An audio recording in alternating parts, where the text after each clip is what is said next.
नहाय खाए के साथ शुरू हुआ सूर्य उपासना का सबसे बड़ा छठ का पावन पर्व सप्तमी को उगते सूर्य को अर्घ्य देने के साथ ही संपन्न हो गया। महापर्व छठ के चौथे दिन छठी मैया की पूजा के लिए महिलाओं में खासा उत्साह देखा गया।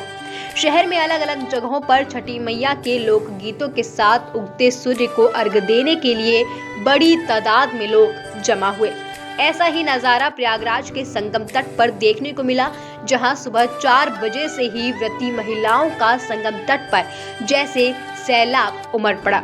हर तरफ छठ की ही छटा दिखाई दे रही थी। पूरा संगम क्षेत्र सूर्य उपासकों की श्रद्धा से सरोबार था। व्रती महिलाएं दिन भर निर्जला व्रत रखकर बीती शाम को गंगा और यमुना घाट पर जाकर डूबते सूर्य को अर्घ्य दिया, जिसके बाद गुरुवार उगते हुए सूरज को अर्घ्य देकर छठ पूजा का समापन किया गया। प्रयाग को सूर्य क्षेत्र माना जाता है, जहां सूर्य की पुत्री खुद यमुना और सूर्य देवता विद्यमान हैं, जिसके चलते इस क्षेत्र में त्रिवेणी के जल से डूबता और उगते सूर्य को अर्घ्य देने का मौका भाग्यवान सुहागिनों को ही मिलता है।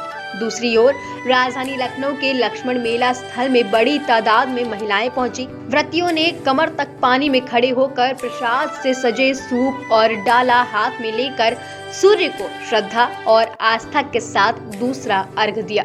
इसके बाद व्रतियों ने प्रसाद ग्रहण कर व्रत तोड़ा। उगते सूर्य को अर्घ्य देने के साथ ही कुंड में डुबकी लगाकर स्नान करने की परंपरा है। सुबह पूर्व से सूर्य की लालिमा बिखरने के साथ ही अनगिनत हाथ अर्घ्य देने के लिए उठ गए।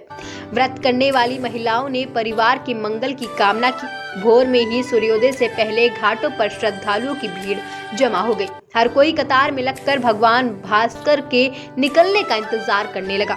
आसमान पर लालिमा छाते ही घाटों पर हलचल बढ़ गई और सभी अर्घ्य देने में लग गए। इस दौरान स्वास्थ्य, सुंदर काया और तेजस्वी संतान की भी कामना की गई। इससे पहले बुधवार को छठ महापर्व के तीसरे दिन घाटों पर देखा गया। हम लोग पूर्वांचल के रहने वाले हैं, तो हमारे यहाँ का तो ये स्पेशल पर्व ही है, तो काफ़ी हर्ष उल्लास रहता है। हम लोग अच्छे से मनाते हैं। कई दिन पहले से तैयारियाँ होने लगती हैं इस त्यौहार की।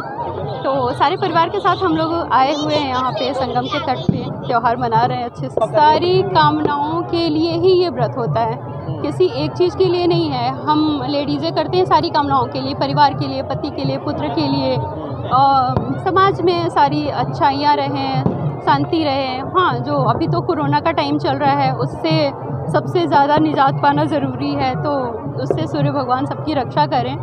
बस। व्रती महिलाओं ने पानी में खड़े होकर अस्ताचलगामी सूर्य को अर्घ्य दिया और संतान, पति के साथ ही परिवार के सदस्यों के लिए भी मनोकामना की। इस दौरान पटाखे जलाते बच्चे, ढोल नगाड़े की गूंज के बीच छठी मैया के जयकारे लगाए गए।